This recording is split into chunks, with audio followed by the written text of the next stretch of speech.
বিকাল হতে ছাদে বাসর ঘর সাজাচ্ছিলেন, একবারও ভাবলেন না আপনার স্বামীর মুড আছে কিনা বাসর করার?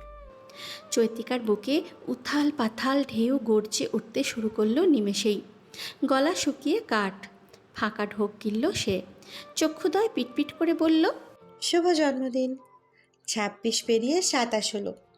একটু বড় হলেন, একটু বুড়োও হলেন। সাফারাত এক ভ্রু উঁচিয়ে বলল, সারাদিন উইশ করলেন না, এখন করলেন জন্মদিন যখন শেষ হওয়ার পথে। শেষ হয়নি, রাত ১২টা অবধি সময় থাকে। আপনি এত বছরও আমার জন্ম তারিখটা ভোলেননি, কিন্তু আপনার জন্মদিনটা যে কবে? আকাশে চন্দ্রিমা উপস্থিত হয়েছে নিজের অপার সৌন্দর্য নিয়ে। তার রূপে আলোকিত পুরো ছাদ। প্রদীপের আলোয় জলজল ছাদে চৈতিকার পুরো মুখশ্রী হলদে দেখাচ্ছে, ঢের অভিমান চেহারায়। সাফারাত ভুলে গেল ওর জন্ম তারিখ। এই ভালোবাসা কয়েক বছরের দূরত্বে, বিচ্ছেদে ভুলে গেল। বয়স ২৬ হোক, মনটা প্রিয় মানুষের সান্নিধ্যে সেই কিশোরী জীবনের মতোই রয়ে গেল। অভিমানী হয়ে সাফারাতের কাছ থেকে সরে যেতে নিলে পিছন থেকে শক্ত করে জড়িয়ে ধরল সাফারাত। শাড়ি গলিয়ে উন্মুক্ত পেটে হাত রেখে নেশাক্ত কণ্ঠে বলে উঠল, আপনি সুন্দর চৈত্র মাস, ভীষণ সুন্দর। আম্মু আজ আপনাকে তার শাড়িতে দেখলে বিস্মিত হতো, বলতো এই মেয়েটা তো অপসরী। কি বলবে এই মেয়েটা শুধু আমার ৩০ দিনের ছোট, আপনি তো সদ্য ফোঁটা পদ্ম। সাফারাতের ঘোর লাগা কণ্ঠস্বর মোলায়েম সারা গা। দেহ পিঞ্জর কাঁপিয়ে উঠল। শ্বাস ভারী হয়ে এলো চৈতিকার। চুলগুলো একপাশে রেখে সাফারাত কানের পিঠে উষ্ণ ছোঁয়া এঁকে দিল। দীর্ঘ একটা শ্বাস টেনে নিল নিজের অভ্যন্তরে। প্রশ্ন করল, জারবেরা কোথায় পেলেন?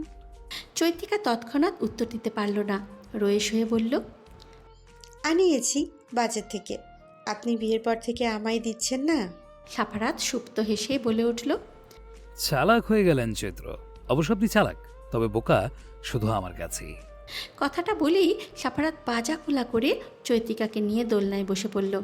ফর্সা ঘাড়ে থুতুনি ঠেকিয়ে বলে উঠল, জারবেরার মাধ্যমে ভালোবাসাটা মিস করছেন? চৈতিকা নিমেষেই উত্তর দিল, খুব। এত প্রিয় হয়ে গেল ফুলগুলো? হুম, শুধুমাত্র ভালোবাসার মাধ্যম এটা। সাফারাত ঘাড়ে মুখ ডুবিয়ে দিতেই চৈতিকা তার পেটে চাপ প্রয়োগ করা হাত দুটো খামচে ধরে। শ্রবণ হয় গাঢ় স্বরের একটা অদ্ভুত ভয়ঙ্কর একটা প্রশ্ন, আপনার প্রথম ভালো লাগা কে চৈত্র? প্রথম ভালো লাগা? জীবনের প্রথম ভালো লাগা কজন মনে রাখে? বয়স বাড়ার সাথে সাথে ভালো লাগা পছন্দের পরিবর্তন ঘটে, বদল হয়। বিভিন্ন ক্ষেত্রে চৈতিকার এটা হলেও একজন ব্যক্তির ক্ষেত্রে সেটা হয়নি। সাবলীল কণ্ঠে প্রত্যুত্তর করে, আমার প্রথম ভালো লাগা, প্রথম ভালোবাসা আপনি সাফারাত। ভালোবাসি, আমি আপনাকে অনেক ভালোবাসি, খুব ভালোবাসি। কিশোরী জীবনের সেই প্রথম দেখায় আপনাকে দেখে আমার হৃদয় স্পন্দন থমকে যায়। শুধু দেরি হয়ে যায় ভালোবাসাটা বুঝতে, অনুভব করতে। অকপটে স্বীকার করে চৈতিকা নিজেই হতভম্ব। আজ সে লজ্জা পেল না।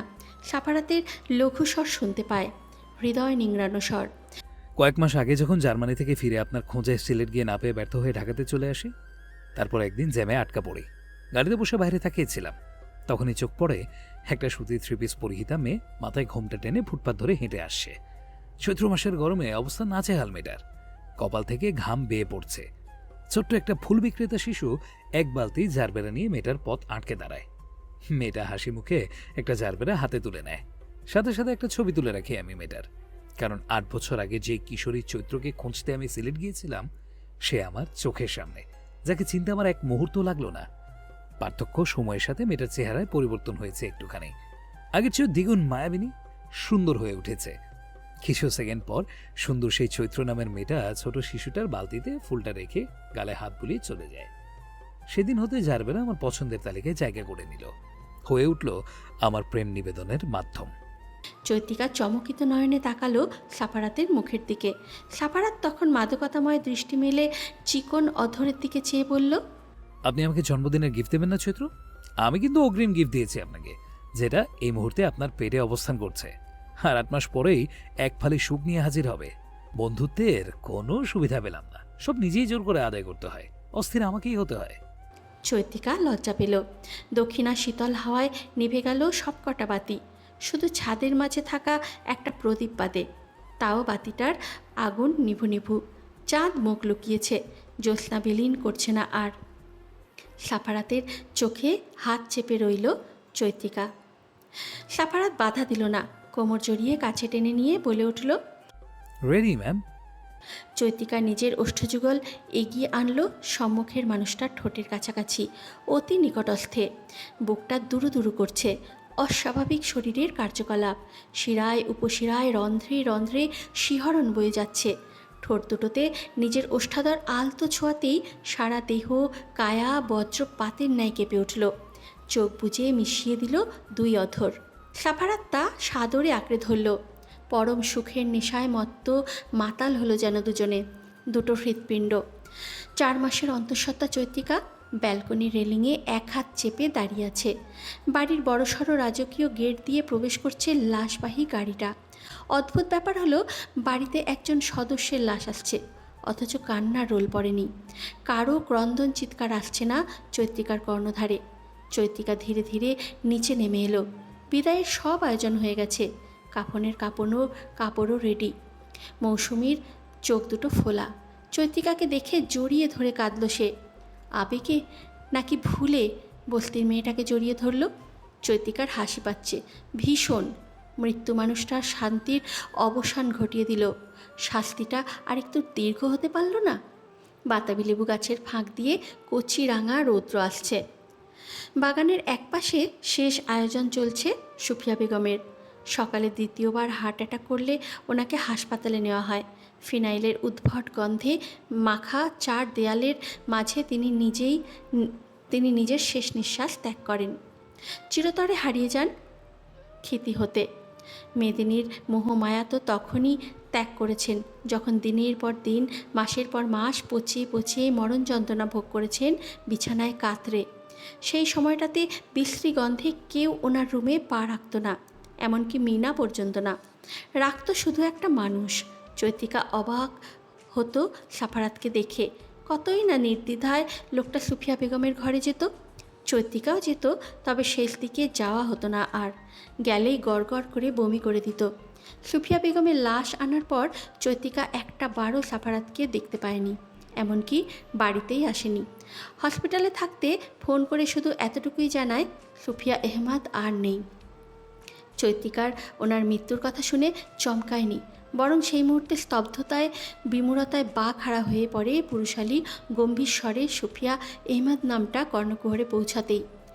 যাকে কখনো দাদি বাদে অন্য নামে ডাকতে শোনেনি, দাদির সাথে খারাপ ব্যবহার করতে দেখেনি, সেই মানুষটাই ওনার নাম উচ্চারণ করেছিল।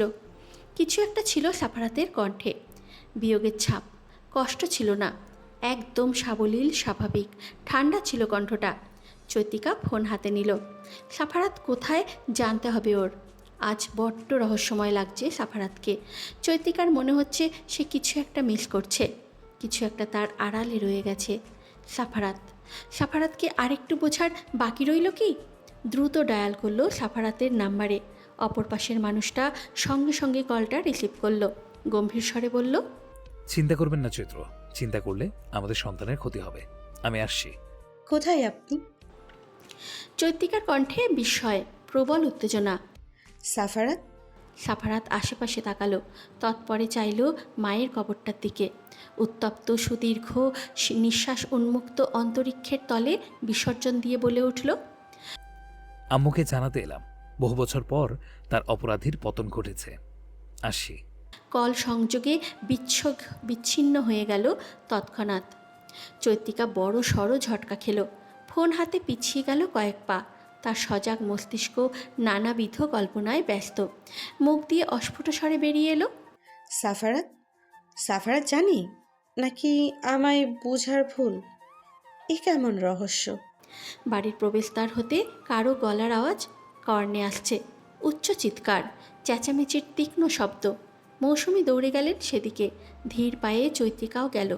তপ্তা খেল না সে, এটাই যেন স্বাভাবিক। মায়ের মৃত্যুতে ছেলের আগমন স্বাভাবিক নয় কি? মাথার সমস্ত চুল সাদা, মাঝে 1-2টো কালো চুল, পাহাড়ের ন্যায় উঁচু হয়ে নিজেদের উপস্থিতি জানান দিচ্ছে সবাইকে। হয়তো বোঝাতে চাইছে নির্দয়হীন নিকৃষ্ট মানুষটা এখন পুরোপুরি বুড়ো হয়নি। দারোয়ানের উপর তীব্র রাগ ঝাড়ছেন আধবয়স্ক লোকটা। কেন ওনাকে ঢুকতে দেওয়া হচ্ছে না? দারোয়ান বারবার একই বুলি আওড়াচ্ছেন। স্যারের আদেশ অমান্য করতে পারব না আমি, আপনি ঢুকতে পারবেন না। বাক্য দুটো যেন দারোয়ান চাচার মুখস্থ। কি সুন্দর করে আওড়াচ্ছেন, কোনো হকচকানো কিংবা আমতা আমতা ভাব নেই। খুবই তুখোড় প্রত্যেকটা শব্দমালা। মৌসুমীকে দেখে ফারুক আহমেদ হাঁক ছাড়লেন। এগিয়েও গেলেন মৌসুমী, জেদ দেখিয়ে বললেন, গেট খুলো, ঢুকতে দাও ভাইকে। দারোয়ান আনত স্বরে জানালেন সাফারাতের অর্ডার ছাড়া পারবেন না। চৈত্রিকার ঢিমে গতিতে এগিয়ে এসে আর একটু গলা বাড়িয়ে দেখতেই চোখে পড়ল একটা 10 অথবা 11 বছর বয়সের ছেলে বাচ্চা দাঁড়িয়ে আছে একটা সুন্দর চৈত্রিকার মার বয়সী মহিলার সাথে। মহিলার চুলগুলো ঈষৎ লালচে কালার। ফারুক আহমেদের সাথে এসেছেন তারা বুঝতে বাকি নেই চৈত্রিকার। ছোট্ট ছেলেটা মাম্মা বলে ডেকে উঠল মহিলাটাকে। নিমেষেই চৈত্রিকার বিষয় আকাশ ছুঁয়ে ফেল। ঘৃণার দৃষ্টিতে নিক্ষেপ করলো ফারুকের দিকে। যেই লোক সাফারাতের মাকে বয়স করে বাচ্চা নেওয়ার কারণে দিন রাত অবজ্ঞা করেছে, মারধর করেছে, সেই লোকের একটা 10 বছরের বাচ্চা আছে। শিয়ার মৃত্যুর 9 বছরও হয়নি। তাহলে এই বাচ্চাটা মানে ফারুকের দ্বিতীয় বিয়ের পূর্বেই এই বাচ্চাটা হয়েছে। ছি, একটা মানুষ এত জঘন্য হতে পারে? চৈত্রিকা যেন নিজের শাশুড়ির কষ্টটা অনুভব করতে পারছে। দিনকে দিন কতটা ধোঁকা পেয়েছিলেন সেই নারী।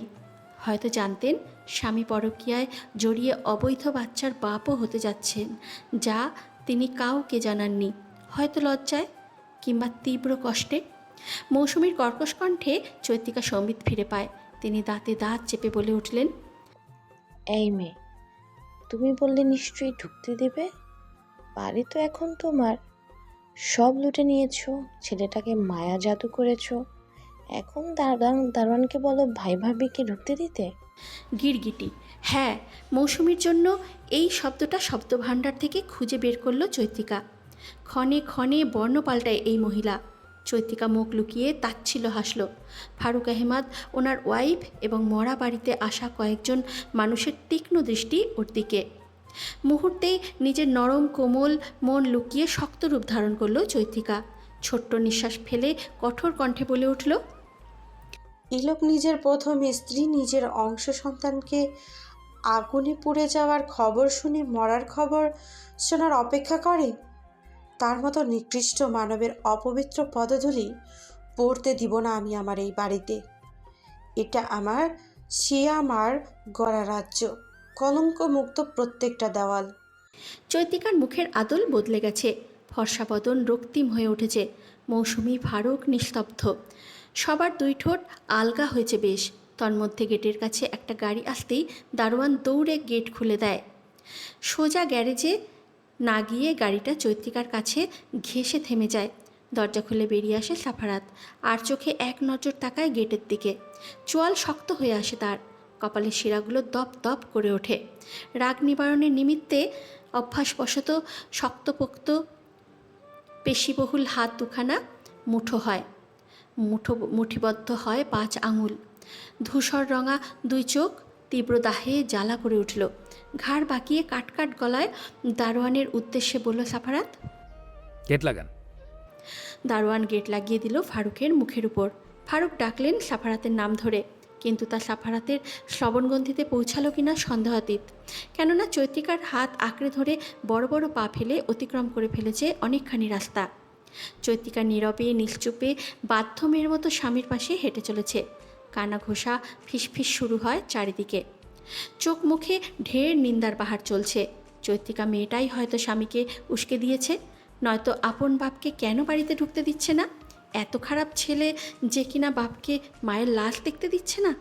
আরও কত কি চৈত্রিকা শুনল, বিনিময়ে হাসল। সমাজের মানুষ সত্যের গভীরতা জানে সাফারাতের উপর হওয়া অত্যাচার, জুলুমের কথা। একজন গর্ভবতী নারীর নৃশংসভাবে আগুনে পুড়ে মরবার ঘটনা মনে সজীব রেখেছে না? কি জানে? নাকি এটা জানে সেই নারীর মৃত্যু কোনো দুর্ঘটনা ছিল না, বরঞ্চ কারো উদ্দেশ্যে হাসিলের শিকার হয়ে খুন হয়েছে। সুফিয়া বেগমের দাফন কার্য সম্পন্ন হয়েছে বিকেলের দিকে আসরের নামাজের পরেই। সাফারাত সর্বশেষে এক মুঠো ভিজে মাটি কবরের উপর দিয়ে সরে এলো, বেরিয়ে এলো কবরস্থান ছেড়ে। তার পা জোড়া আর থামল না, একটা বারও পিছু ঘুরে তাকালো না মাটিতে সমাহিত সুফিয়া বেগমের কবরটার দিকে। সদ্য দেওয়া মাটি ভিজে গিয়েছে তুমুল বর্ষণে। সাফারাতের সাদা পাঞ্জাবি বড় বড় বৃষ্টির ফোঁটায় ভিজে সুঠাম দেহে লেগে আছে। দিহান গাড়ির কাছে দাঁড়িয়ে ভিজেছে, জবুথবু অবস্থা তার। হিমেল হাওয়া বইছে, গা কাঁটা কাঁটা দিয়ে উঠছে। সাফারাতকে একান্ত সময় কাটাতে দিয়ে অপেক্ষা করছিল সে। সাফারাত এসে তার পাশে দাঁড়াতেই বলে উঠল, এখন চৈত্রিকাকে সবটা জানাবি তুই। জানানোর সময় হয়ে গিয়েছে। অর্ধাঙ্গিনী হিসেবে সবটা জানার অধিকার আছে ওনার। দিহান থতমত খেয়ে গেল, চোখ দুটো বৃহৎ আকৃতি করে জিজ্ঞাসা করল, আপনি? তুই চৈত্রীকে এখনো আপনি বলে সম্বোধন করিস, তার নিজের বেস্ট ফ্রেন্ডকে? সাফারাত মুখ উঁচিয়ে আকাশের দিকে তাকালো। কয়েক সেকেন্ড তাকিয়ে থাকতে পারল কেবল, কারণ বিন্দু বিন্দু বৃষ্টির ফোঁটা তেরছাভাবে চোখের কোলে এসে পড়তে আরম্ভ করে। সাফারাত আবারও অম্বরপানে মুখ উঁচিয়ে ধরে, তবে এবার নেত্রদয় বুজে রাখে। অধর কার্নিশ ক্ষীণ বাকিয়ে বলে, আপনি সম্বোধনটা বেশ প্রিয়। এই সম্বোধনে সুখ পাই। আপনি বলে সম্বোধন করা সেই নারীতে রয়েছে সুখ। আমার চৈত্রমাসের মাঝে অসীম সুখ খুঁজে পাই আমি। দিহান হাসল, বলল, তোর সুখের সমাপ্তি না হোক। চৈত্রিকা থম মেরে বসে আছে সোফায়। ফাহমিদা মেয়েকে বারবার বোঝাচ্ছেন। হুট করে কি হলো চৈত্রিকার তিনি বুঝতে পারছেন না। মৌসুমি চাচি নিজ নিজ রুমে। মিমের শাশুড়ির শরীরটা খারাপ বলে সে চলে গিয়েছে সুফিয়া বেগমের লাশ নিয়ে যাওয়ার পর। ফারুককে এই বাড়িতে প্রবেশ করতে না দিলেও জানাজার সময় ছেলে হিসাবে ওনাকে চুপি চুপি দেখানো হয় শেষবার মায়ের মুখটা। সবই চলছে সময়ের নিয়মে, কিন্তু চৈত্রিকার হঠাৎ এহেন মৌনতা ফাহমিদার ভয় করছে। এক দৃষ্টে চেয়ে আছে মেয়েটা মেঝের দিকে। ফাহমিদা সাফারাতকে ফোন করে জানায়। সদর দরজা পার করে ছুটে আসে সাফারাত। চৈত্রিকার সামনে হাঁটু গেড়ে বসে পড়ে ভিজে শরীরে। অধৈর্য শরীরে বলে উঠল, কি হয়েছে চৈত্র? চুপ করে আছেন কেন আপনি? চৈত্রিকা দৃষ্টি তুলে সাফারাতের দিকে নিক্ষেপ করল। জাগতিক সকল বাস্তবতা দিক বিদিক ভুলে হামলে পড়ল সাফারাতের বুকে। অকস্মাৎ কাণ্ডে সাফারাত পড়ে যেতে নিয়ে এক হাত মেঝেতে সাপোর্ট হিসাবে রাখে, সামলে নেয় নিজেকে। অন্য হাতে শক্ত করে চৈত্রিকার পিঠ আঁকড়ে ধরে, আবদ্ধ করে নিজের মাঝে মোলায়েম দেহখানি। ফাহমিদা চলে গেলেন। মেয়ের যে এখন প্রয়োজন তার প্রিয় মানুষটার। চৈত্রিকার ফোপানো শব্দ শোনা গেল না। নতুন করে সাফারাতের পাঞ্জাবি অশ্রুজলে ভিজল না, স্রেফ চুপটি মেরে পড়ে রইল মেয়েটা। সাফারাত গাঢ় স্বরে ডাকল, চৈত্র। একটাকেই মাথা তুলে আঁখি দুটো নিবদ্ধ করল সাফারাতের মুখের দিকে চৈত্রিকা। স্থির দৃষ্টি, হাতের ইঞ্জেকশন সিরিঞ্জটা দেখিয়ে জিজ্ঞেস করে, আপনি জানতেন দাদিমার খুনি? সাফারাত চমকালো না, দুর্বোধ্য হাসল। নিরলস ভঙ্গিতে জবাব দিল, জানতাম। শুধু সুফিয়া বেগম নয়, আরও একজন আছে মায়ের খুনি, যার নামটা আপনার কল্পনার বাহিরে। চৈত্রিকার হৃদস্পন্দন থমকে গেল ক্ষীণ সময়ের জন্য। তার জানার খাতায় শুধু অপরাধী দাদি, তাহলে আরেকজন কে সে? একটা মানুষকে মারার পিছনে এতজনের হাত? মাতৃভূমি ছেড়ে পাড়ি জমাতে হচ্ছে আজ সুদূর জার্মানিতে। 4টে লাগেজ টেনে বাইরে নিয়ে গেল সার্ভেন্টরা। চৈত্রিকা আস্তে আস্তে নিচে নেমে এলো। স্থির ধীর চোখ বুলালো বাড়িটার চারিদিকে, আনাচে কানাচে। দেয়ালে নিজের গভীর দৃষ্টি নিক্ষেপ করল। বাড়িতে হইচই নেই, আছে কেবল নিস্তব্ধ নীরবতা। এ যেন পরিণত হয়েছে এক মৃত বাড়িতে। সুফিয়া বেগমের মৃত্যুর প্রায় 1টা মাস ফুরিয়ে এসেছে। বদলে গেছে সব কিছু। এক একটা সেকেন্ড ছিল পরিবর্তনের। উন্মোচিত হয়েছে অনেক অপ্রকাশিত সত্য, যা শুধু সীমাবদ্ধ চৈত্রিকা অবধি। মিনা কাঁদো কাঁদো মুখে দৌড়ে এলো। একপাশে দাঁড়িয়েছিল মেয়েটা। চৈত্রিকা হাত বাড়াতেই আহ্লাদে কেঁদে উঠল ও। জড়িয়ে ধরে বলল, একেবারে চলে যাইতেছেন ভাবি? আর আইবেন না? এত বড় বাড়িতে কেমনে থাকমু একা একা? মাও মইরা গেল, শাস্তি পাইল নিজের পাপ কর্মের। চাচিও পাগল হইয়া গেছে, চাচা জেলে। একেবারে যাচ্ছি কেন বললো? আপাতত যাচ্ছি, হয়তো আবারও ফিরে আসবো। চাচিকে নিয়ে এসেছেন ওনারা। আর মৌসুমি ফুপি, জেরিন, ওরাও এসেছে? কাউকে দেখছি না যে। চাচিরে ফুপু প্রিয়ন্তী আবার রুমে লইয়া গেছে। মাইয়াটা তো কত কথাই কয় না, যদি শেষবেলা মার লগে কথা কইয়া দেশ ছাড়ে আর কি। এই বয়সে কি হইল আপার লগে? বাবা মার পাপ কর্ম সন্তানের উপর দিয়া গেল, একটা গেল ময়রা আর একটা ধর্ষণ হইল। চৈত্রিকার সারা মুখশ্রী মলিন বিবর্ণ হয়ে এলো। এমনিতেই যার জীবনে বসন্ত এলেও রং ছুঁয়ে দিতে পারে না, গায়ে আবির মাখিয়ে দিতে যেতে হয় অক্ষমতার জন্য, বিবর্ণতাই শ্রেয়। বাবা মার অপকর্মের ফল কিনা জানে না চৈত্রিকা, তবে খুবই অন্যায় হয়েছে প্রিয়ন্তীর সাথে। কারণ মেয়েটা সদ্য ফোটা কোমল নিষ্পাপ একটা গোলাপ ছিল। মিনাকে ছেড়ে দিয়ে গুটি গুটি পায়ে প্রিয়ন্তীর রুমের সামনে এসে দাঁড়ালো ও। দরজায় করাঘাত করতেই ভিতর থেকে আওয়াজ এলো। কে? মৌসুমীর গলা শুনে চৈত্রিকা ছোট্ট করে জবাব দিল, আমি ফুপি। মৌসুমী দরজার একটা পার্ট মেলে দিলেন। চৈত্রিকা ঘরে ঢুকেই দেখে প্রিয়ন্তী রেডি হয়ে জানলার কাজ ঘেঁষে দাঁড়িয়ে আছে। অপরদিকে ওর মা মেঝেতে বসে আঙুল গুনছে, বিড়বিড় করছে। এগুলো এখন ওনার নিত্যকার অভ্যেস। চৈত্রিকা সেদিক হতে দৃষ্টি সরিয়ে প্রিয়ন্তীর পাশে গিয়ে দাঁড়ালো, ডাকলো ক্ষীণ স্বরে, প্রিয়ন্তী। প্রিয়ন্তী ফিরে তাকালো। ছোট্ট চঞ্চল মেয়েটা আজ নিস্তেজ, চোখের নিচে কাজল লেপটে আছে। এই কাজল ধুয়ে ফেললে উঠবে না, কবে উঠবে তাও জানা নেই। ভয়াবহ সেই দিনটার পর হতে প্রতি রাত্রে নির্ঘুমের ফলস্বরূপ এই কাজল চোখের নিম্ন অংশের অনেকখানি জায়গা দখল করেছে। হালকা গোলাপি রঙের একটা হিজাব বেঁধেছে মেয়েটা। মিষ্টি লাগছে বেশ, গলার কাছে অজস্র দাগগুলো লুকায়িত রয়েছে। আলতো হাতে প্রিয়ন্তীর এক হাত আঁকড়ে ধরল চৈত্রিকা, রিনছিনে কণ্ঠ জিজ্ঞেস করলো, তোমার মায়ের সাথে কথা বলেছ? প্রিয়ন্তীর মৌন মুখে রইল, ঘাড় নাড়ালো। চৈত্রিকা মৃদু হেসে বলল, ঠিক আছে, কথা শেষ করে নিচে আসো, ফ্লাইটের সময় হয়ে যাবে। ভাইয়া, উনি অফিসের কাজগুলো গুছিয়ে আসছেন, রাস্তায় আছেন। আচ্ছা। চৈত্রিকা নিজের রুমে ঢুকলো। বিছানায় বসে নত মস্তিষ্কে সূক্ষ্ম নিঃশ্বাস ছাড়ল। মস্তিষ্কে চাপ প্রয়োগ করে একটাবার স্মরণ করে নিল বিগত একটা মাসের দিনগুলো, ঘটে যাওয়া এক একটা ঘটনা। দাদি মৃত্যুর 15 দিনের মাথায় চাচা অবৈধ ব্যবসার কারণে গ্রেপ্তার হন। শিয়াকে মারবার পেছনে ওনার কোনো হাত নেই, কিন্তু তিনি ও পৃথক দুজনে মিলে অবৈধ মাদকদ্রব্যের বিজনেস করতেন, যার কারণে ওনাকে পুলিশ ধরে নিয়ে যায়। এতে অবশ্য সাফারাতের হাত আছে। বহুদিন ধরে চাচার কর্ম সম্মুখে আনার চেষ্টা করছিল সে ও দিহান। পরিবারের ঝামেলায় সবাই এতটাই মগ্ন ছিল, প্রিয়ন্তীর চলাচলের বিষয়টা নিয়ে মাথা ঘামায়নি কেউ। প্রিয়ন্তী খারাপ বন্ধুদের পাল্লায় পড়ে যায়, যার ফলে জীবনের রং বিলীন হয়ে যায় পঞ্চদশেই। গোলাপের সকল পাপড়ি ঝরে পড়ে মৃত্তিকায়। গ্যাং রেপ্ট হয় মেয়েটা। সেই সকালে বেরিয়ে সন্ধে নেমে আসে, তবুও প্রিয়ন্তী বাড়ি ফেরেনি। তখনই সর্বপ্রথম টনক নড়ে সাফারাতের। উন্মাদ উদ্ভ্রান্ত ছুটে যায় স্কুলে, কিন্তু সেখানেও গিয়ে দেখে স্কুল বন্ধ। সিকিউরিটিকে জিজ্ঞেস করলে জানায় স্কুল সেই দুপুরেই ছুটি হয়ে গিয়েছে। পুরো শহর তন্ন তন্ন করে খুঁজে শেষ পর্যন্ত বিধ্বস্ত বস্ত্রহীন অবস্থায় মেলে প্রিয়ন্তীকে এক পরিত্যক্ত জনপূর্ণহীন স্থানে। প্রিয়ন্তীর তখন শ্বাস চলছিল অল্প স্বল্প। সাফারাত সেদিনও কাঁদেনি। চাচি নিজের ছেলে মেয়ে, স্বামীর পরিণতি, পরিবারের বিচ্ছিন্নতা সইতে না পেরে মানসিকভাবে অসুস্থ হয়ে পড়েন, ভারসাম্য হারিয়ে ফেলেন। ওনাকে বাড়িতে রাখা হয় না, ট্রিটমেন্টের জন্য মানসিক হাসপাতালে ভর্তি করা হয়েছে। চৈত্রিকা অবাক হয় সাফারাতকে দেখে। যেই মানুষগুলো ওকে দূর দূর করে তাড়িয়ে দিয়েছে তাদেরকেই ট্রিটমেন্ট করাচ্ছে। মাকে এক আদেশে মায়ের এক আদেশে চাওয়ায় এত গুরুত্ব।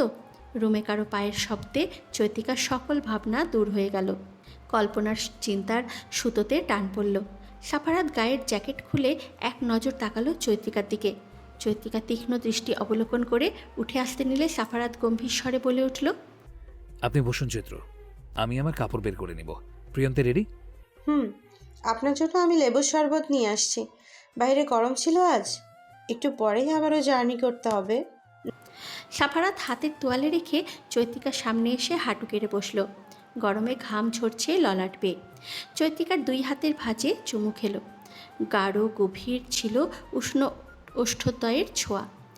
দৈবাত কণ্ঠে প্রশ্ন করে, আপনি আমাকে খনি মানেন? ভরকে গেল চৈত্রিকা, হকচকালো তৎক্ষণাৎ। বক্ষস্থল কেঁপে উঠল। মাথা দুলিয়ে ব্যগ্র কণ্ঠে বলে উঠল, না, আমি আপনার ওপর সেদিনে সন্দেহ করিনি। আপনার জায়গা থাকলে আমিও এর চেয়ে কঠিন হতাম, আরও কঠোর শাস্তি দিতাম, আগুনে পুড়িয়ে মারতাম, যেমন করে পুড়িয়েছিল শিয়ামার দেহটা।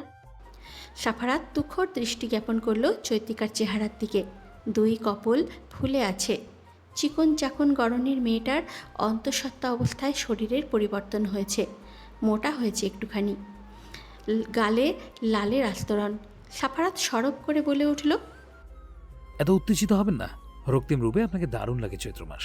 তবে আমি যে চাই আমার সন্তান গম্ভীর হোক, শান্ত হোক। তাই আপনার রক্তিম হওয়াটা বারণ। চৈত্রিকা বিস্ময়কর দৃষ্টি নিক্ষেপ করল। আরও একটা সাফারাত? না না, এরকম গম্ভীর মানুষ আর সহ্য করতে পারবে না ও। এবার একটা চঞ্চল মানুষ আসুক। ওর বাচ্চাটা অস্থির চঞ্চল স্বভাবের যেন হয়। জার্মানির রাজধানী বার্লিন, বৃহত্তম একটা নগরী। হাজারো রোমান্টিক ক্যাথলিক ও প্রোটেস্ট্যান্ট খ্রিস্টানদের মাঝে দাঁড়িয়ে আছে চৈত্রিকা ও প্রিয়ন্তী। এয়ারপোর্টে মানুষের সমাগম অত্যধিক, তবে সবাই দুজন থেকে ভিন্ন। তাদের চেহারার গঠন, গায়ের রং, ড্রেস আপ, ধর্ম, ভাষা সব কিছুই ভিন্ন। তবে অচেনা এদেশে চৈত্রিকার চেনা মানুষ বলতে এই মুহূর্তে সাফারাত ও প্রিয়ন্তী। এয়ারপোর্টের বাইরে দাঁড়িয়ে আছে দুইজন। সাফারাত এই শহরেরই একজন পরিচিত জার্মান ড্রাইভারের সঙ্গে কথোপকথনে ব্যস্ত। জার্মানির আবহাওয়া পূর্বাভাস পাওয়া যায় না সহজে। প্রায়শই এখানে ঝরঝরে বৃষ্টি হয়, ঝড়ও হয়। এমনকি বজ্রধ্বনি সিজনের প্রারম্ভে ঘন ঘন সংঘর্ষ হয়। এমনই এক পরিবেশ আবহাওয়ায় দেখা মিলছে। ঝিরিঝিরি বৃষ্টির ফোঁটা ফোঁটা ছুঁয়ে যাচ্ছে পিচঢালা রাস্তায়। ঠান্ডা হিমেল হাওয়া বইছে। চৈত্রিকা গায়ের জ্যাকেটটা ভালো করে টেনে নিল। চেনা সুবাসে মুগ্ধ হয়ে গেল মন।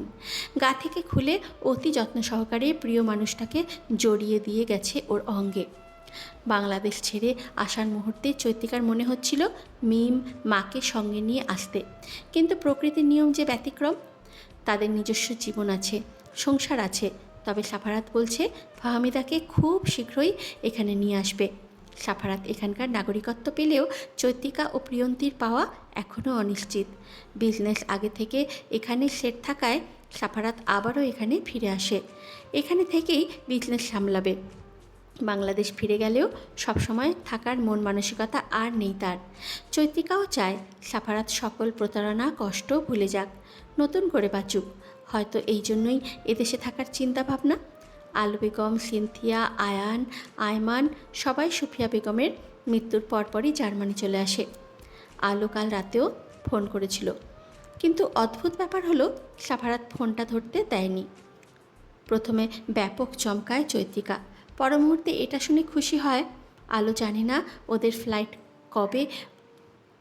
উনি হঠাৎ দেখলে সারপ্রাইজ হবেন। সাফারাত ফিরে আসে গাড়ি নিয়ে। তবে তার পরনে গেঞ্জিটা হালকা ভিজে গেছে বৃষ্টির ফোঁটায়। চুল লেপটে কপালে পড়ে আছে। চৈত্রিকার বুকটা ধক করে উঠল। কি করে বোঝাবে সে এই পুরুষকে ঠিক কতটা মোহনীয় লাগছে এই অভ্যন্তর বেসামাল করা রূপে? প্রিয়ন্তী গাড়িতে বসে পড়লে সাফারাত চৈত্রিকাকে সাড়া করতুল বসতে। চৈত্রিকা বসল না, বরং বৃষ্টি মাথায় নিয়ে শরীরের ওড়নাটা খুলে সাফারাতের মাথায় দিয়ে দিল। কপালে ভাঁজ পড়ল সাফারাতের, ঠোঁটে ফুটল মৃদু হাসি। চৈত্রিকা চারপাশে নজর বুলিয়ে চট করে গাড়িতে বসে পড়ল। গায়ে বড়সড় একটা জ্যাকেট থাকার কারণে ওড়নার প্রয়োজন নেই। জার্মানির এই বার্লিন শহরে এসে এক অজানা সুখে সিক্ত হয়ে পড়ল ওর মন, অন্তর। নিঃশ্বাস ফেলেও যেন শান্তি মিলছে। সাফারাত পাশে বসে সিটে মাথা রেখে চোখ বুঝল। অনেক ধকল গেছে এই একটা মাস। চৈত্রিকার কাগজপত্র রেডি করা এবং শেষ সময়ে এসে প্রিয়ন্তীর ভিসা রেডি করতে অনেক বেগ পোহাতে হয়েছে। প্রিয়ন্তী বাহিরের দিকে চেয়ে নতুন দেশ, নতুন পরিবেশ, বার্লিনের সৌন্দর্য দেখতে বিভোর, অন্তঃপ্রবিষ্ট। এই সুযোগটা লুফে নিল চৈত্রিকা। সাফারাতের বুকে মাথা রাখল। চক্ষুদয় বুজে রেখেই ওকে শক্ত করে নিজের সাথে মিশিয়ে নিল সাফারাত। শ্রবণগ্রন্থের নিকটস্থে 2 ঠোঁট ছুঁয়ে ফিচেল স্বরে বলল, নতুন দেশে রোমাঞ্চকর হাওয়া লেগেছে। আহ, এখন তো আমার লাভই লাভ। ডজন ডজন বাচ্চার বাপ হব। জার্মানির চ্যান্সেলর আমাকে অ্যাওয়ার্ড দেবেন ডজন বাচ্চা কাচ্চার বাপ হওয়ার জন্য। চৈতিকার কর্ণ গহ্বর গরম, তপ্ত হয়ে আসলো, রাঙা হয়ে উঠল মুখ। তবুও সাফারাতের বুকে মাথা রেখে উপলব্ধি করতে থাকে এক আকাশ সমান সুখ। জনবহুল শহরে এলাকা হলেও গাড়িটা এমন একটা বাড়ির সামনে থামলো যেখানে আশেপাশে মাত্র 2টো বাড়ি, তাছাড়া খোলা রাস্তা ছাড়া আর কিছুই নেই। চৈতিকা গাড়ি থেকে নেমে দাঁড়ালো। সামনের দিকে দৃষ্টি মেলতেই দেখল সিনথিয়া, আলো, আয়মান ছাতা নিয়ে এগিয়ে আসছে। আয়মান মাঝে পথেই দৌড় দিল, ঝাপটে ধরল চৈতিকাকে। হঠাৎ আক্রমণে চৈতিকা বেসামাল হয়ে পড়ে যেতে নিলে আতকে ওঠে সকলে। আতঙ্কিত চোখে তাকায়। দুর্ঘটনা ঘটার আগেই সাফারাত পিছন থেকে চৈতিকাকে জড়িয়ে ধরল। আয়মান অপরাধী দৃষ্টিতে চেয়ে মুখ কাচুমাচু করে দাঁড়িয়ে থাকে। সিনথিয়া অনবরত বকছে ওকে। চুপচাপ গম্ভীর মুখে ছেলেটা মায়ের বকবকানি হজম করছে, নয়তোবা এক কান দিয়ে ঢোকাচ্ছে, অপর কান দিয়ে বের করে দিচ্ছে। আলো চৈতিকার কপালে চুমু খেলো। খুশিতে কেঁদে উঠলেন উনি। আয়মানের মাথায় হাত বুলিয়ে চৈতিকা আদুরে কণ্ঠে বলল, চলো আইমান। আয়মান এক পাও নড়ল না। সাফারাত ওর চুলে আঙুল চালনা করলো। মায়াময় কণ্ঠে প্রশ্ন করল, কি হলো স্মার্ট বয়? মামিমণি তো ব্যথা পায়নি, তাহলে আপসেট কেন? মামা বকেছে বলে? আয়মান শান্ত গম্ভীর কণ্ঠে বললে উঠল, নো, আমার কারণে সুখ ব্যথা পেতে চাচ্ছিল তাই। চৈত্রিকা, প্রিয়ন্তী, সাফারাত অবাক চাহনি নিক্ষেপ করল। আলো বেগম আগ বাড়িয়ে জিজ্ঞেস করলেন, সুখ? সে কে? আয়মান ব্যথিত চোখে তাকালো। কণ্ঠনালীতে গম্ভীরতার ছাপ রেখেই প্রত্যুত্তর করে, মামিমণির পেটে যে আছে তার নামই তো সুখ। আম্মা বলেছে ও আমার সুখ, তাই আমি ওকে খুব সুখ বলে ডাকবো। সিনথিয়া জিভ কাটল। ছেলে ওকে এইভাবে ভাসিয়ে দেবে ভাবতেই পারেনি। এত গম্ভীর বজ্জাত ছেলে ওর পেটে কেমনে হলো? সাফারাত শান্ত দৃষ্টি আয়মানের দিকে তাকিয়ে বলল, ছেলে হবে নাকি মেয়ে তা তো জানা হলো না, তার আগেই তুমি সুখে ভাগ বসিয়ে দিলে স্মার্ট বয়। নামটা পছন্দ হয়েছে। আসলে ও সুখ নিয়েই আসবে এই ধরনীতে। আয়ানদের বাড়িটা দোতলা। বাড়ির একপাশে ছোটোখাটো একটা প্রাচীর, উচ্চতায় অনেক কম। প্রাচীরের অপর পাশে আরেকটা দোতলা বাড়ি। এখান থেকে স্বল্প উচ্চতার সেই দেয়াল ডিঙিয়ে চলে যাওয়া যাবে অনায়াসে। এমনকি 2টো মানুষ মাথা উঁচিয়ে কথা বলতে পারবে একে অপরের সাথে। চৈত্রিকা সেদিক থেকে দৃষ্টি সরিয়ে বাগানের দিকে তাকালো। বড় একটা দোলনা টানানো বাগানে, যা বৃষ্টির পানিতে ভিজে যাচ্ছে। তারই উপর ছায়া হয়ে দাঁড়িয়ে আছে একটা চেরি গাছ। আপাতত পুষ্পহীনতায় ভুগছে গাছটা। মূলত গাছের পাতা বেয়ে পানি এসে ঝরে পড়ছে শূন্য দোলনাটায়। চৈত্রিকার বেশ মন কাড়ল দৃশ্যটা। মন পাঁজর জুড়িয়ে গেল। জার্মানির এই বৃষ্টি যেন চৈত্র মাসের খরা কাটিয়ে তুমুল সুখের বন্যা সৃষ্টি করে উঠে পড়েছে লেগেছে। সাফারাতের এক হাতের মধ্যে মুষ্টিবদ্ধ চৈত্রিকার এক হাত। দুজনে এগিয়ে চলেছে সমানতালে।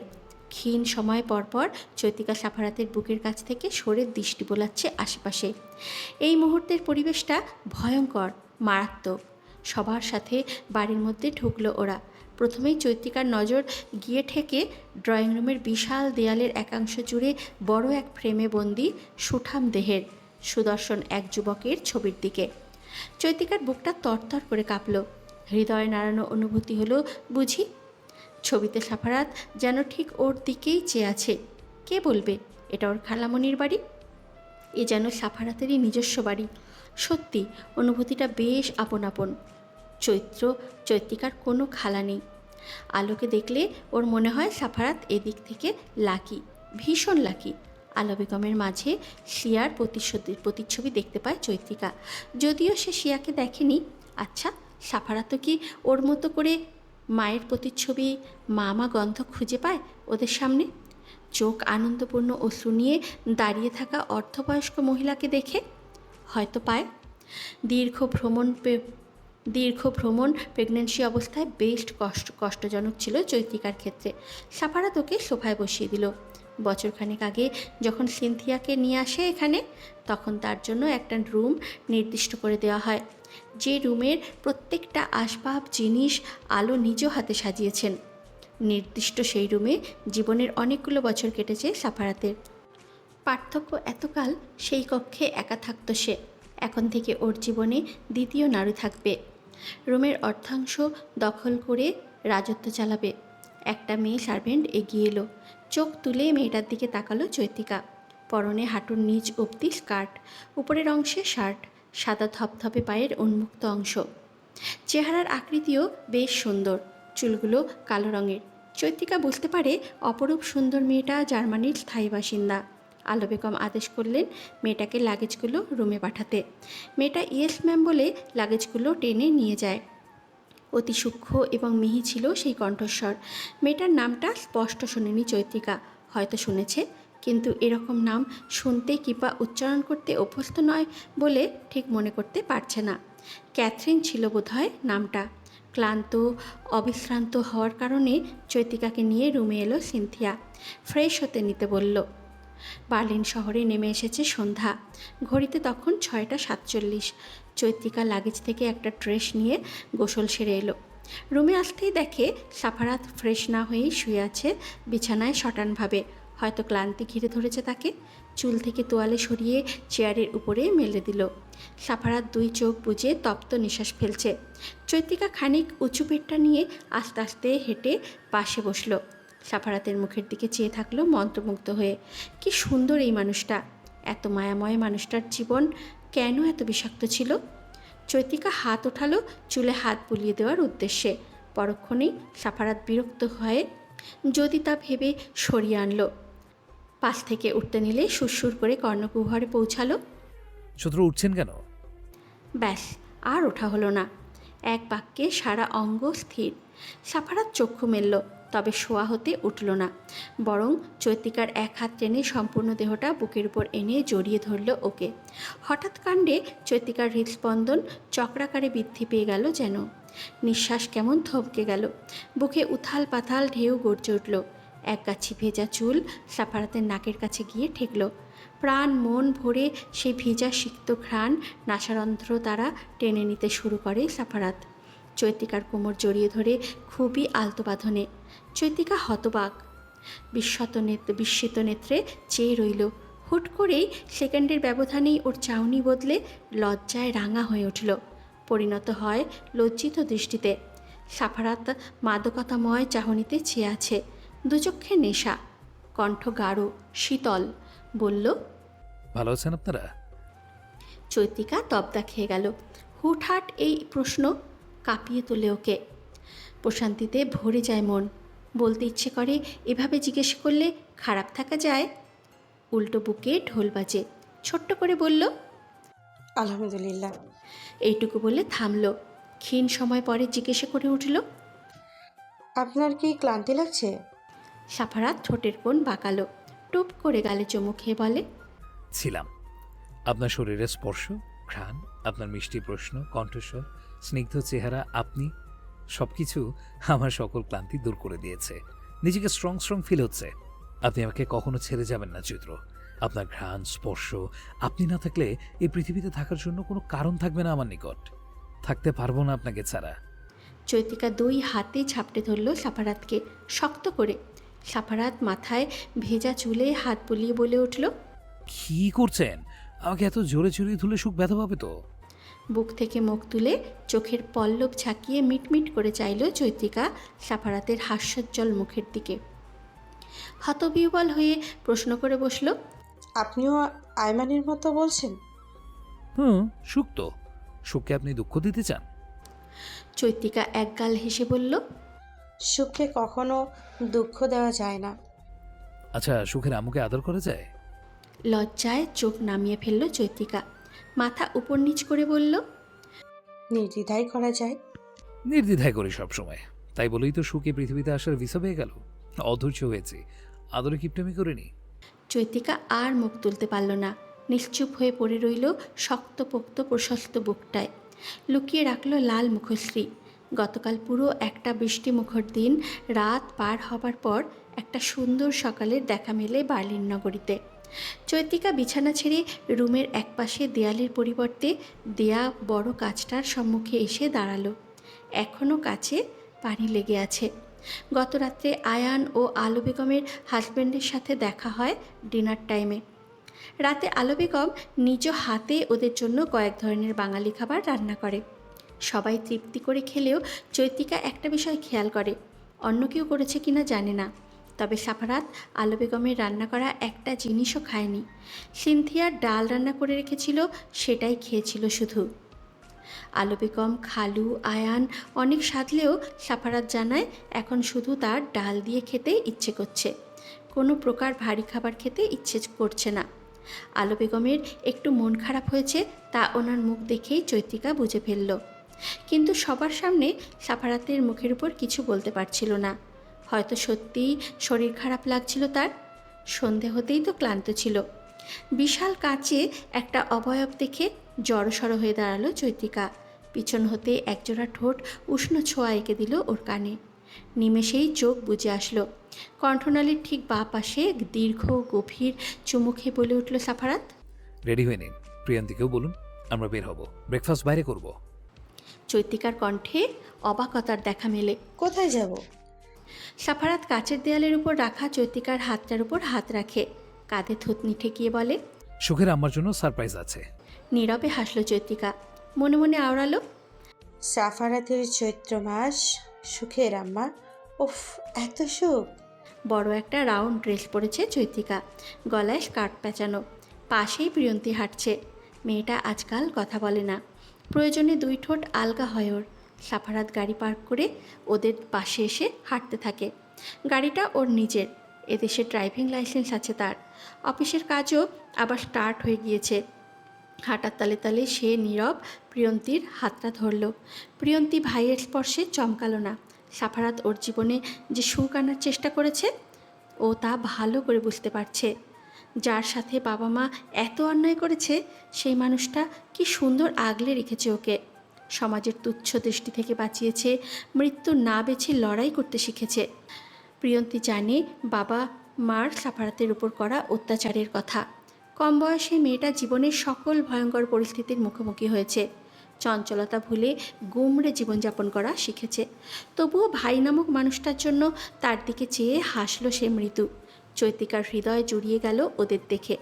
জার্মানির বাতাসে বাতাসে সুখ মিশে আছে কি? নয়তো এত শান্তি অনুভূত হচ্ছে না? নয়তো এত শান্তি অনুভূত হচ্ছে কেন? আজ বৃষ্টি নেই, পরিবেশ আর্দ্র। ওরা এসেছে বার্লিন প্রাসাদ ও পার্কে। বার্লিনে মূলত 3টি বিশ্ব ঐতিহ্যবাহী স্থান রয়েছে, তন্মধ্যে একটি হলো এই জায়গাটা। চৈত্রিকা অবিন্যস্ত দৃষ্টিতে চারদিকে তাকাচ্ছে। একপাশে ছোট ছোট কয়েকটা বাচ্চা খেলা করছে। চৈত্রিকার মনে হলো, ইস, আয়মানকে নিয়ে আসলে ভালো হতো। এই বৈচিত্র্যময় দেশে চৈত্রিকার বৈচিত্র্যময় মনে হয় এই দেশের মানুষগুলোকে। অকস্মাৎ একটা সাদা চামড়ার ব্রাউন চুলের ছেলে সাফারাতকে জড়িয়ে ধরল। হতভম্ব হয়ে পড়ল চৈত্রিকা ও প্রিয়ন্তী দুজনেই। কিন্তু সাফারাতের অভিব্যক্তি বোঝা গেল না। ছেলেটাকে ওকে ছেড়ে দিয়ে ইংরেজিতে গটগট করে বলল, হাউ আর ইউ সাফারাত? সাফারাত চোখ রাঙালো, দাঁতে দাঁত চেপে বলল, ফাইন, অ্যান্ড সাফারাত নয়, ইটস সাফারাত। হ্যাঁ, ইয়া সাফারাত। সাফারাত সূক্ষ্ম নিঃশ্বাস ছাড়ল। একে বুঝিয়ে লাভ নেই। ছেলেটা চৈত্রিকার চমকপ্রদ দৃষ্টি দেখে সাফারাতের উদ্দেশ্যে জিজ্ঞাসা করল, হু ইজ শি? সাফারাত চৈত্রিকাকে দেখিয়ে বলল, she is my wife, Chaitrika Ahmed. Chaitrika ছেলেটাকে সালাম দিল। নিমেষে ছেলেটা ওকে অবাক করে দিয়ে বলল, ওয়ালাইকুম সালাম, আমি ফায়াদ। সাফারাত ও আমি একই ইউনিভার্সিটিতে পড়েছি। প্রিয়ন্তী ও চৈত্রিকা উভয়ের মাথায় যেন আকাশ ভেঙে পড়ল। পাক্কা বিদেশি, সাদা চামড়াওয়ালা ছেলেটা কেমন শুদ্ধ বাংলা ভাষা উচ্চারণ করছে। একটু আগেই তো সে ইংরাজি বলছিল। সাফারাতের নামটা বিগড়ে দিয়েছিল। চৈত্রিকার মুখ থেকে অজান্তেই বেরিয়ে এলো, আপনি বাংলা বলতে পারেন? আমার বাবা বেঙ্গলি, মা জার্মানি, হলো শখের বসে বাংলা শিখেছি। আপনার হাজব্যান্ডেই শিখিয়েছে, ভালোভাবে বলতে পারি না। প্রিয়ন্তী মুখ চেপে হাসল শখ শব্দ শুনে। শখ, শিখেছি, বাহ কি দারুণ শব্দ জার্মানি পোলার মুখে। প্রিয়ন্তীর এরকম কথা শুনলে হাসতে হাসতেই কেঁদে দিবে মনে হচ্ছে। চৈত্রিকার হাসি পেলেও বলল, আপনি অনেক সুন্দর বাংলা বলেন ভাইয়া। ফাইয়াদ মাথা চুলকে বলে, ধন্যবাদ। সাফারাত থেকে চোখ সরিয়ে ফায়াদ অপর পাশে তাকাতেই দেখে ফর্সা কমবয়সী একটা মেয়ে মুখ চেপে হাসছে, আবার হাত সরিয়ে ঠোঁট দুটো চেপে ধরছে হাসি আটকাতে। ফায়াদ থপকে যায়, এক দৃষ্টে চেয়ে থাকে হাসিমাখা মুখখানায়। সাফারাত প্রিয়ন্তীকে দেখিয়ে বলল, আমার বোন প্রিয়ন্তী। ফায়াদ হাত বাড়িয়ে দিল হ্যান্ডশেক করতে। প্রিয়ন্তী ভাইয়ের দিকে তাকালো, সাফারাতের সম্মতি পেয়ে হাত মিলিয়ে দিল ফায়াদের হাতে। ফায়াদ হাসল, স্মিত সেই হাসি, বলল, welcome Priyon, welcome in our country. Priyanti ভ্রু কুচকে তাকালো, হাতটা ছাড়িয়ে নিল ঝটপট, মনে মনে রাগে আওড়ালো, জার্মানির বাচ্চা, আমি পিয়ন না, প্রিয়ন্তী। পার্ক থেকে বেরিয়ে ওরা গাড়িতে বসে। ফায়াদ হাতে একটা কোক নিয়ে প্রিয়ন্তীর পাশে বসে পড়ল নির্বিকার ভঙ্গিতে। আকস্মিক পাশে একটা পরপুরুষের অস্তিত্ব অনুভব করতেই প্রিয়ন্তী ভড়কে গেল, কেঁপে উঠল। ফায়াদ হাসল ওর ভয়ার্থ চেহারা চোখে পড়তেই। কানের কাছে মুখ নিয়ে খুব দৃঢ় স্বরে বলল, বেঙ্গলি মেয়েরা তোমার মতো ভীতু হয় প্রিয়ন? প্রিয়ন্তী তাজ্জব বনে গেল, হাসবে নাকি রাখবে দ্বিধাদ্বন্দ্বে ভুগছে সে। মটো বানিয়ে দিল শেষমেশ এই জার্মানির বাচ্চা। সাফারাত ড্রাইভ করছে, পাশের আসনে চৈত্রিকা। জানলা দিয়ে বাহির দৃশ্য দেখছে সে। রাস্তায় তেমন মানুষ নেই, জনমানবহীন। প্রায় প্রত্যেক মিনিট 10 পেরিয়ে গাড়ি এসে থামল একটা অ্যাপার্টমেন্টের সামনে। ফাইয়াদ আগে ভাগে গাড়ি থেকে নেমে পড়ল।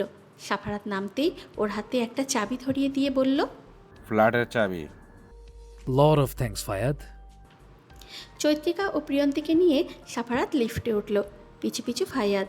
পঞ্চদশী প্রিয়ন্তী বার কতক তীর রেখা নজরে আর চোখে চাইল ফাইয়াদের দিকে। লিফট থেকে বেরিয়ে সাফারাত ফ্ল্যাটের দরজা খুলে ঢুকে পড়ল। অবাকতার বিষয় হলো, চৈত্রিকা কিংবা প্রিয়ন্তী কাউকেই ঢুকতে দিল না, দরজার বাহিরে দাঁড় করিয়ে রাখে ওদের। মিনিট পর দরজা খুললে বেরিয়ে আসে হাতে একটা কালো কাপড় নিয়ে। বিনা বাক্যে চৈত্রিকার চোখ বেঁধে দিয়ে ওকে অগ্রসর হতে বলে। চৈত্রিকা হতভম্ব, কিংকর্তব্য বিমূঢ়, তবে দ্বিরুক্তি করল না। অন্ধকারাচ্ছন্ন চক্ষুদয় নিয়ে ও ভরসাযোগ্য মানুষটার হাত ধরে ধীরে ধীরে ফ্ল্যাটের ভিতরে আসে। থেমে যায় একটা সময়। সাফারাত চোখের বাঁধন খুলে দিল। আবছা আবছা অস্পষ্ট নেত্রযুগলে চৈত্রিকা অবলোকন করল একটা সাজানো গোছানো কক্ষ, বহু মূল্যের আসবাবপত্র দ্বারা ভরাট পুরো কক্ষ। ওর বিস্ময় বাড়িয়ে দিয়ে সাফারাত সাবলীল কণ্ঠে বলে উঠল, এটা আমাদের ফ্ল্যাট চৈত্র, আমরা এখানে থাকবো। নিমেষেই চৈত্রিকার কপালে ভাঁজ পড়ল। তার মস্তিষ্কে সর্বপ্রথম যেই ভাবনা উদয় হলো তা হচ্ছে আলো বেগমের বারংবার বলা কথাটা। তিনি চান সাফারাত, আয়ান সবাইকে নিয়ে সুন্দর একটা পরিবার। যেই মানুষটা মায়ের মতো আগলে রেখেছে, কয়েক মাস দেখতে না পেয়ে ছুটে গিয়েছে বাংলাদেশ। সাফারাত তার থেকেই দূরে থাকতে চাইছে, বিচ্ছিন্ন হওয়ার পথ খুঁজে ফেলেছে। চৈত্রিকার কণ্ঠনালী যেন তালাবদ্ধ হয়ে পড়ল। উন্মুক্ত হয়ে উচ্চারিত হলো না একটা শব্দ কিংবা বাক্য। বাকরুদ্ধ চৈত্রিকা মুগ্ধ লোচনে পুরো ফ্ল্যাটটা ঘুরে দেখল। ফ্ল্যাটে 4টে রুম, কিচেন, রুমের পাশেই একটা বড় বারান্দা। গুটি গুটি পায়ে চৈত্রিকা সেই বারান্দায় আসে। মুহূর্তেই এক পশলা বৃষ্টির ন্যায় দমকা হাওয়া চৈত্রিকার সমস্ত কায়া স্পর্শ করে গেল। খোলা চুল উড়ে এসে পড়ে ললার জুড়ে। চৈত্রিকার সরানোর জন্য উদ্যত হলে আটকে গেল হাত, কপাল পর্যন্ত পৌঁছালো না। একটা হাত ওর সমস্ত কপালের কর্ণধারের অলোক সরিয়ে গুজে দিল কানের পিঠে।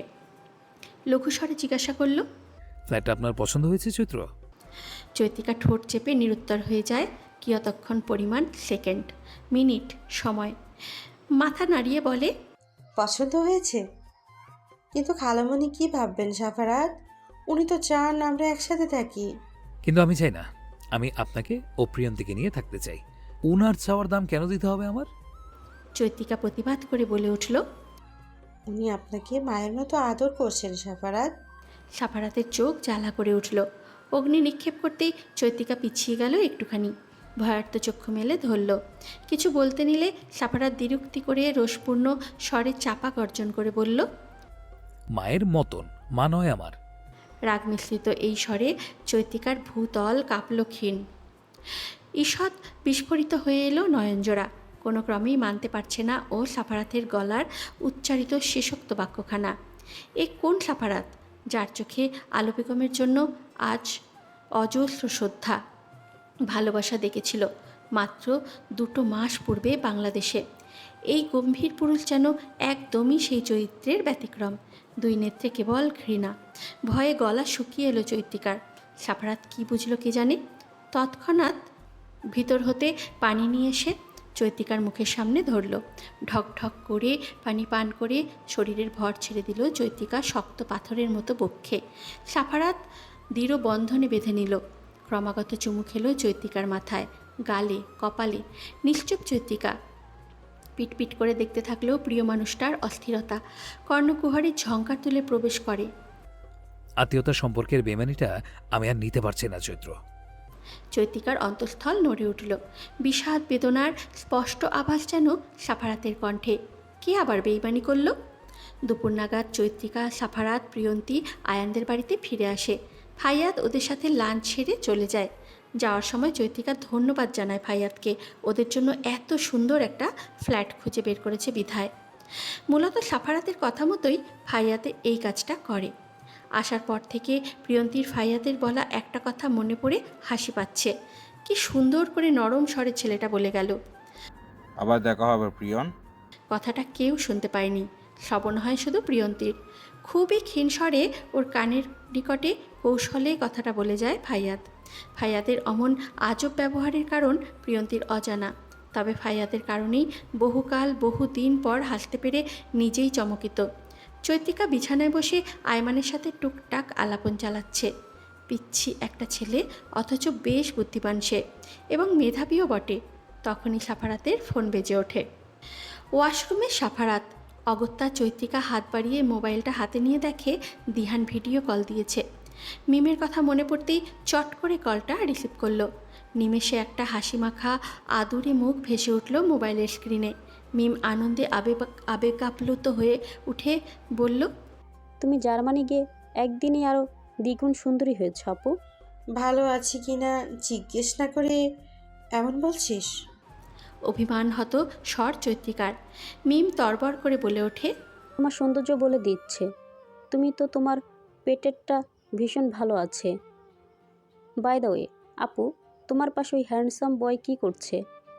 আয়মান এতক্ষণ মোবাইল দিক চেয়েছিল ফ্যাল করে। মিমের সাথে ওর বেশ সাক্ষাৎ হয়েছে বাংলাদেশে থাকাকালীন। গম্ভীর স্বরে বলল, হাই হৃদিতা আন্টি। মিম ভুরু কুচকালো। যেখানে সবাই ওকে মিম বলে ডাকে, এই ছেলে ডাকে হৃদিতা। ওর পুরো নাম হৃদিতা আহি মিম, কিন্তু সবাই মিম ডেকেই অভ্যস্ত। কেমন আছো আয়মান? আমার ছেলের বউকে পাহারা দিচ্ছ? আয়মান অবুঝ মনে প্রশ্ন করে। আপনার ছেলের বউ কে আন্টি? আপুর পেটে যে আছে ওই তো আমার ছেলের বউ। কিন্তু আপনার তো ছেলেই নেই। আয়মানের চিন্তিত কণ্ঠস্বর শুনে মিম ঢের মজা পেল। বিস্তর হেসে বলল, এখন নেই, এক বছর পর থাকবে। বউ 1 বছর সিনিয়র হলে কিছু হবে না, সুন্দর হলেই চলবে। আয়মান বিছানা থেকে নেমে গেল সাথে সাথে। চৈত্রিকার পেটের দিকে এক পলক চেয়ে দরজার কাছে চলে যায়। চৈত্রিকা আয়মানের এমন কাণ্ড দেখে প্রশ্ন করে, কোথায় যাচ্ছ আয়মান? আয়মান স্থির দৃষ্টিপাত করে প্রত্যুত্তর করল, আমার কাছে। আম্মাকে বলবো আমাকে আজকেই একজন ফাইটারম্যানের কাছে নিয়ে যেতে। ওনার কাছে আমি ফাইট করা শিখবো। সুখকে প্রোটেক্ট করতে হবে তো, তাই না? মিম চৈত্রিকা দুজনের মুখ হা হয়ে গেল। আয়মান এতটুকু বয়সে একটা মেয়ের জন্য যে কিনা এখনও দুনিয়াতেই আসেনি, তার জন্য এত সিরিয়াস। এখন তো চৈত্রিকার ভয় হয়, মেয়ে না হয়ে যদি ছেলে হয়ে যায়, এই ছেলের কি হবে? সর্বরী ধরনীর দুয়ারে এসে দাঁড়িয়েছে মাত্র। সাফারাত নেই রুমে, আয়ানের সাথে বাগানে বসে কথা বলছে। কথার ফাঁকে ফাঁকে হাসছে মৃদু। সেদিকটায় নির্নিমেষ দৃষ্টি চেয়ে আছে চৈত্রিকা বিশাল কাচের উপর দিয়ে। একটা চিন্তা ওর মস্তিষ্ক অচল করে দিচ্ছে বারংবার। ঠাহর করতে পারছে না আলো বেগমের প্রতি সাফারাতের অকস্মাৎ ঘৃণার কারণ। আলো বেগম ব্যতীত বাকি সকলের সঙ্গে ঠিকঠাক কথা বলছে, কিন্তু ওনার সাথেই এমন আচরণ কেন? সুফিয়া বেগমের দাফন কার্যকর্ম সম্পন্ন হওয়ার পর সেদিন সাফারাত তো সব কিছুই খুলে বলে, কোনো কিছুই লুকায়নি। চৈত্রিকার হুট করে মনে পড়ে গেল সাফারাত দ্বিতীয় খুনের বিষয়টা স্কিপ করে যায়। চৈত্রিকা সুফিয়া বেগমকে সেই ফোন আলাপের পর থেকেই সন্দেহ করে। পরে সুফিয়া বেগমের অশ্রুসিক্ত কণ্ঠে আকুতি শুনে বিশ্বাস করলেও ফারুক আহমদকে যেদিন খুঁজতে বের হয় ওনাকে বলে, কিন্তু উনি সাফারাতকে বলে দেয় বাইরে যাওয়ার কথা। সেই দিনই চৈত্রিকা বুঝতে পারে সুফিয়া বেগম ছলনাময়ী। উনি সাফারাত থেকে ওকে সরাতে চাইছে। এসব বুঝিয়েও চৈত্রিকা চুপ থাকে, পুরো সত্য জানার অপেক্ষায়। আলো বেগম যখন বলেন শিয়ার মৃত্যুর দিন সুফিয়া হসপিটালে ভর্তি ছিলেন হার্ট অ্যাটাকজনিত কারণে, তখন আরও সন্দেহ দানা বাঁধে। ঘটনা কতটুকু সত্য তা জানার জন্য চৈত্রিকা সেই হসপিটালে যায় সাফারাতের অ্যাক্সিডেন্টের দিন, যেখানে সুফিয়া বেগম শিয়ার মৃত্যুর দিন ভর্তি ছিল। সেখানে গিয়ে জানতে পারে সুফিয়া বেগমের সেদিনের কোনো হার্ট অ্যাটাক হয়নি, বরং সামান্য বুকে ব্যথা হয়। কিন্তু তিনি ডক্টরকে মোটা অঙ্কের টাকা দিয়ে হসপিটালে থাকেন। অবশ্য এই সত্যটা বের করতে চৈত্রিকার দুর্নীতির পথে চলতে হয়েছে। সেই ডাক্তারকে টাকা দিতে হয়েছে সত্যটুকু বলার জন্য। সুফিয়া বেগমের ফোনে একজনকে বলা যে আমার কারণেই তুই আমার ছেলের বউ হতে পেরেছিস, এটাই ছিল ওনার উপর শিয়ার মৃত্যুর পেছনে হাত আছে বলে সন্দেহ করার প্রথম কারণ। চৈত্রিকা পরবর্তীতে বুঝতে বাকি থাকে না এই কথাটা ফারুক আহমেদের দ্বিতীয় ওয়াইফকে বলেছেন সুফিয়া। তাছাড়া তিনি শিয়ার মৃত্যুর কয়েকদিন বাদেই ভাইকে রাজি করিয়ে ওনার মেয়েকে ফারুকের বউ বানান। এতই যদি সাফারাতের মায়ের প্রতি ওনার মায়া থাকতো তাহলে এসব কেন করতেন তিনি? প্রশ্নটা জাগতেই চৈত্রিকার মাথায় আসে মিনার মায়ের কথা। আহমদ বাড়িতে যেদিন অগ্নিকাণ্ড হয় সেদিন মিনার মা উপস্থিত ছিল। তিনি অবশ্যই শিয়ার দেহে আগুন লাগাতে দেখেছে, তাহলে কেন বাঁচানোর চেষ্টা করেননি? চৈত্রিকা যা বোঝার বুঝে যায়। বাংলায় একটা প্রবাদ আছে, সাপও মরল লাঠিও ভাঙল না। ব্যাপারটা ঠিক হয়েছে এমন। সুফিয়া বেগম অতি সন্তর্পণে সতর্কভাবে খুন করেছে শিয়াকে, নিজ হাতে না হোক অন্যের মাধ্যমে। মিনার সাহায্য নিয়ে চৈত্রিকা ওর বিছানায় শয্যাশায়ী মায়ের নিকট উপস্থিত হয়। চৈত্রিকা একটু জোর দিতেই মিনার মা বলে দেয় সবটুকু। সুফিয়া বেগম কোনো দিন শিয়াকে পছন্দ করেননি। ওনার সবসময় ইচ্ছে ছিল ভাইয়ের মেয়েকে ছেলের বউ বানাবেন, শুধু মাত্র টাকার জন্য উপর দিয়ে মায়া দেখাতেন তিনি। একদিন মিনার মাকে টাকার লোভ দেখিয়ে নিজের প্ল্যান কার্যকর করেন। মিনার মা ছিলেন সুফিয়া বেগমের ডান হাত।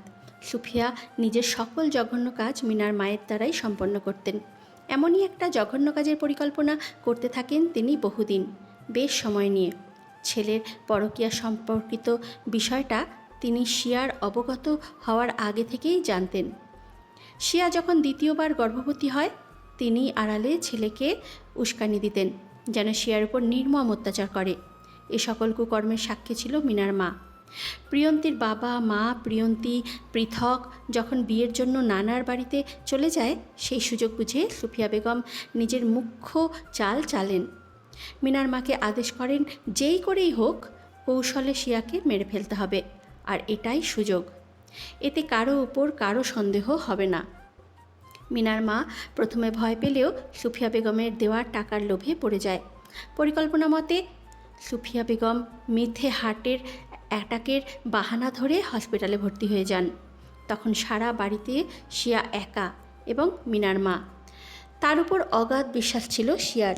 সাফারাতে জার্মানি যাওয়ার পর শিয়ার আপন ও সবথেকে কাছের মানুষ ছিল ফারুক। সুফিয়া বেগম, মিনা। ফারুকের মুখোশ উন্মোচন হওয়ার পর থেকে শিয়া একদম ভেঙে পড়ে। খাবার পর্যন্ত নামতো না তার গলা দিয়ে। সারাক্ষণ একা একা বসে থাকতো। সেই সময়টায় সুফিয়া বেগম ভালো মানুষ সাজার নাটক চালিয়ে যায়, সঙ্গে মিনার মা। কারো আত্মার মৃত্যু ঘটাতে হলে নিঃসন্দেহে প্রথমত তার কাছের মানুষ হতে হবে, ততপরে পিছন হতে ছুরি কাটতে হবে। ঠিক এমনটাই করেছিলেন সুফিয়া বেগম ও মিনার মা। সময়টা ছিল মধ্যাহ্ন। শিয়া তখন ব্যালকনিতে বসে। সুফিয়া বেগমকে সকালে একবার দেখে হসপিটাল থেকে বাড়ি ফিরেছে, প্রেগনেন্ট অবস্থা। মানসিক অসুস্থতা মিলিয়ে নিজের অসুস্থ হবার জোগাড়, তাই হসপিটালে অবস্থান সম্ভব হয়নি শিয়ার। কোনো মতে গোসল সেরে ব্যালকনিতে পাতানো মোড়ায় বসতেই মিনার মার আগমন ঘটে। দুপুরে খাবার নিয়ে এসেছেন তিনি একটা থালায়। প্রায় সময় তিনি এটা করে থাকেন। বলাই বাহুল্য মিনার মা বয়সে শিয়ার থেকে বড়। মিনা ওনার একমাত্র সন্তান নয়, আরও বড় বড় তিনটে ছেলে আছে ওনার, কিন্তু তিনজনই ওনাকে ফেলে আলাদা বিচ্ছিন্নভাবে নিজেদের সংসার গড়েছেন। কখনো মা নামক মানুষটার দিকে ঘাড় ফিরিয়েও তাকাননি, আর না ভুলেও একটা বার স্নেহের হাত বুলিয়েছে ছোট বোনটার মাথায়। খাবারের প্লেটটা শিয়ার সামনে টেবিলে রেখে খেয়ে নিতে বলেন তিনি। শিয়া বিনিময়ে হাসে ম্লান। কি নজরকাড়া ছিল সেই হাসিটুকু। মাঝে মাঝে মিনার মা অবাক হয়ে দেখত শিয়াকে। এত সুন্দর হয় কোনো নারী? সাফারাত যেন মায়ায় অধরে স্পর্শ সৌন্দর্য পেয়েছে। সাফারাত যেন মায়ের অর্ধ সৌন্দর্য পেয়েছে। উনি প্লেট রেখে ভিতরে এসে লুকিয়ে থাকেন দরজার আড়ালে। খাবার খাওয়ার কয়েক মিনিট পরপরই শিয়া মেঝেতে ঢলে পড়েন। ঘুমের ওষুধ মেশানো হয়েছিল সুফিয়া বেগমের আদেশক্রমে। অতঃপর সুফিয়া বেগমের পাঠানো একজন লোকের সাহায্যে শিয়াকে কিচেন রুমে শুইয়ে বাহির থেকে আগুন ধরিয়ে দেওয়া হয়। চোখের সামনেই যখন শিয়ার দেহে আগুন লাগতে শুরু করে, মিনার মা কেটে পড়েন বাইরে। মিনিট কয়েক বাদে চিল্লিয়ে দারোয়ানকে বলতে শুরু করেন রান্নাঘরে আগুন লেগেছে। শিয়া রান্নাঘরে। দারোয়ান যতক্ষণে পৌঁছান শিয়ার দেহ অর্ধেক জ্বলে যায়।